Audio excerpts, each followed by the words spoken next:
जब बिहार में नीतीश कुमार शपथ ले रहे थे तब योगी आदित्यनाथ यूपी की सियासी गोटियां सेट कर रहे थे। योगी ने पटना से वो लाउड एंड क्लियर मैसेज दिया जिसने अखिलेश के पूरे कुनबे को हिला दिया। योगी आदित्यनाथ भी नीतीश कुमार की तरह इतिहास रचेंगे। दोस्तों, जैसे नीतीश कुमार ने 10वीं बार बिहार में सीएम पद की शपथ ली है और बिहार में ऐसा करने वाला कोई दूसरा नेता कभी नहीं रहा, वैसे ही योगी आदित्यनाथ उत्तर प्रदेश में 2027 का किला फतेह कर 2027 में तीसरी बार मुख्यमंत्री बनकर रिकॉर्ड बना देंगे। दोस्तों, कैसे योगी आदित्यनाथ ने अखिलेश की पूरी सियासत पर बड़ा डेंट किया है वो बताने से पहले आप भी क्या योगी आदित्यनाथ को 2027 में दोबारा सीएम पद की शपथ लेते देखना चाहते हैं? कमेंट में जरूर बताना, क्योंकि उत्तर प्रदेश की सियासत में योगी आदित्यनाथ ने एक बहुत बड़ा तूफान खड़ा कर दिया है। योगी आदित्यनाथ ने बिहार से ही यूपी के इलेक्शन का रिजल्ट बता दिया है। दोस्तों, यह हर कोई जानता है कि योगी आदित्यनाथ और अखिलेश यादव दोनों बिहार विधानसभा चुनाव के मैदान में थे। बिहार और यूपी में बड़े पैमाने पर कई सिमिलरिटीज हैं। उत्तर प्रदेश के कई इलाके ऐसे हैं जो बिहार से लगते हैं और उन्हें सबको पूर्वांचल का इलाका कहा जाता है।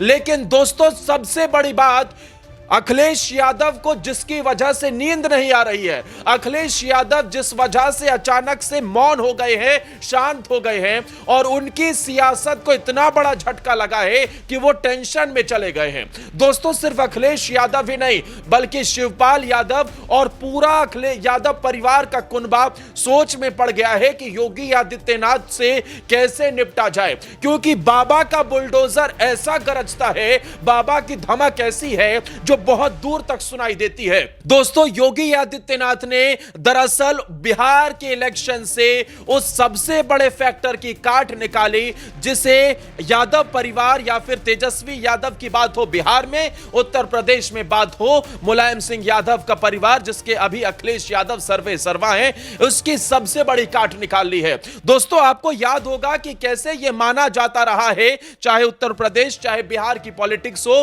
कि मुस्लिम और यादव यानी ये MY फैक्टर समाजवादी पार्टी और आरजेडी के लिए उनका सबसे मजबूत किला है और इसमें सेंध लगाना किसी भी पार्टी के लिए असंभव सा था।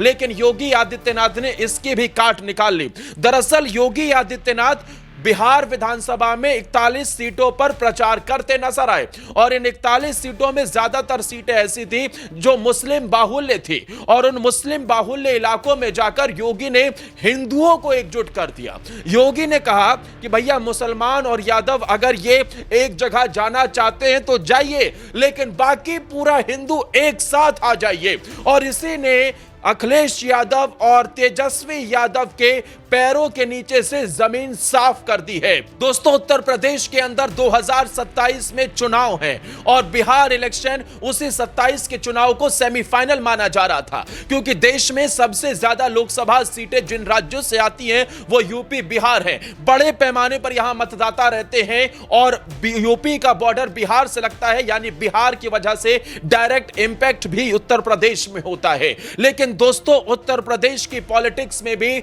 जैसे वंशवाद परिवारवाद की राजनीति बिहार में हर बार जनता ने नकारी है, वो चलती वहां पर आई है, उसी तरीके से उत्तर प्रदेश में भी एक यादव परिवार का दबदबा रहा। अखिलेश यादव, मुलायम यादव, शिवपाल यादव, धर्मेंद्र यादव, कितने नाम ले लीजिए, सब एक ही परिवार से आते हैं और एक परिवारवाद के साथ साथ इनके साथ MY फैक्टर का बड़ा रोल था। लेकिन योगी आदित्यनाथ ने इस फैक्टर की काट निकाल ली है, जिसकी वजह से पीडीए के रथ पर सवार अखिलेश यादव अब पीडीए के रथ को भी छोड़ रहे हैं। अब वो कह रहे हैं कि मायावती के खिलाफ कोई भी गलत भाषा का उपयोग ना किया जाए। उन्होंने अपने प्रवक्ताओं को ऑर्डर दिया है कि डिबेट में जाइए तो बीएसपी के खिलाफ कुछ मत बोलिए और शालीन भाषा का इस्तेमाल कीजिए। ऐसे शब्द अखिलेश यादव की जुबान से निकल रहे हैं। शायद वो समझ गए हैं कि भैया, यादव और मुस्लिम से काम नहीं चलेगा। उत्तर प्रदेश की बात की जाए तो यहां करीब 5% यादव वोट बैंक है, तो वहीं 20% मुस्लिम वोट बैंक है। अगर इन्हें मिला लिया जाए तो ये करीब 25% होता है।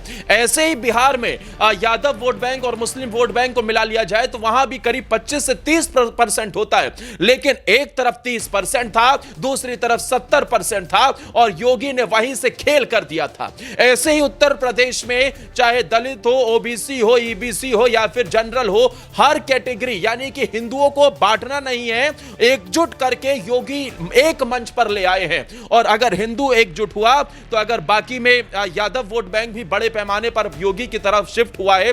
खासतौर पर मथुरा में योगी बनाम अखिलेश की लड़ाई में योगी जीते हैं, उन्होंने यदुवंशियों की असली लड़ाई लड़ी है। लेकिन फिर भी अगर वह जात को देखकर वो वर्ग वोट देता है तो योगी ने उसके लिए सबसे बड़ा एजेंडा सेट कर लिया है कि भैया बाकी सब लोग एकजुट हो जाइए, तो फिर अखिलेश यादव की सियासत मटिया पलित होनी तय है। दोस्तों, बिहार की पॉलिटिक्स से यही अमृत निकला है। चाहे मोदी हो, अमित शाह, उन्होंने कहा कि वंशवाद की राजनीति, जातिवाद की राजनीति को जनता ने सिरे से नकार दिया है। और उत्तर प्रदेश में जो तुष्टीकरण की सियासत यादव परिवार करता नजर आया है, खबरें तो ऐसी हैं कि शिवपाल यादव भी नाराज हो गए हैं। अगर ऐसा हुआ तो 2027 में जैसे 25 में परिवारवाद का बिखराव आपको बिहार में दिखाई दिया, कुछ ऐसा ही 2017 वाला रिपीटेशन आपको 27 में उत्तर प्रदेश के यादव परिवार में भी दिख सकता है। लेकिन सबसे बड़ी बात यह है कि योगी आदित्यनाथ ने वो तुरुप का इक्का चला है। उन्होंने पहले ही कहा था कि बटोगे तो कटोगे। अब उत्तर प्रदेश के सीएम योगी इतिहास बनाने जा रहे हैं। दोस्तों, सेमीफाइनल में जीत ये बता रही है कि योगी 2024 के लोकसभा चुनाव के बाद जो उन्हें गिराने की साजिश रच रहे थे, योगी अब उतने ही मजबूती से ऊपर उठकर डंके की चोट पर इतिहास लिखने वाले हैं। यूपी की सियासत में कभी ऐसा नहीं हुआ जो इतने लंबे समय तक लगातार कोई सीएम रहा हो। यूपी की सियासत में वो सबसे बड़ा रिकॉर्ड बना देंगे। योगी आदित्यनाथ तीसरी बार शपथ लेंगे। आज जब योगी मंच पर मौजूद थे तो सबकी निगाहें उन पर टिकी थी। हर व्यक्ति जो वहां मौजूद था, योगी के मंच पर पहुंचने से ही जय श्री राम बाबा बुलडोजर के नारे लगाने लगा था। जरा सोचिए, यह मैदान था पटना का गांधी मैदान, वहां ऐसा नजारा था, तो फिर यूपी में कैसी तस्वीर होगी। यूपी के लोग योगी के लिए क्या सोचते हैं यह बताने की जरूरत नहीं है। लेकिन योगी आदित्यनाथ 2027 में जो आज पटना में हुआ वही आपको लखनऊ में दिखाई देगा। ऐसे ही भव्य तस्वीरें होंगी। इसी तरीके से अब एनडीए शासित राज्यों के मुख्यमंत्री होंगे, नीतीश कुमार भी होंगे, लेकिन तब शपथ योगी आदित्यनाथ ले रहे होंगे। और अखिलेश यादव का इस विधानसभा चुनाव से, इस लोकसभा चुनाव से भी बहुत बुरा एक हाल होने वाला है। जैसा रिजल्ट वहां आरजेडी के लिए रहा है, महागठबंधन के लिए, कुछ ऐसा ही समाजवादी पार्टी के लिए भी हो सकता है। क्योंकि उत्तर प्रदेश में तो बुलडोजर बाबा की छवि ही ऐसी है कि उन्होंने जंगल राज, माफिया राज को कुचल कर रख दिया, यानी कि सपाट कर दिया। अब जरा सोचिए, जिस नेता के दम पर बीजेपी दूसरे राज्यों में जाकर सरकारें बनाती है, वो नेता अपने राज्य में कैसे बड़ा इतिहास बना सकता है।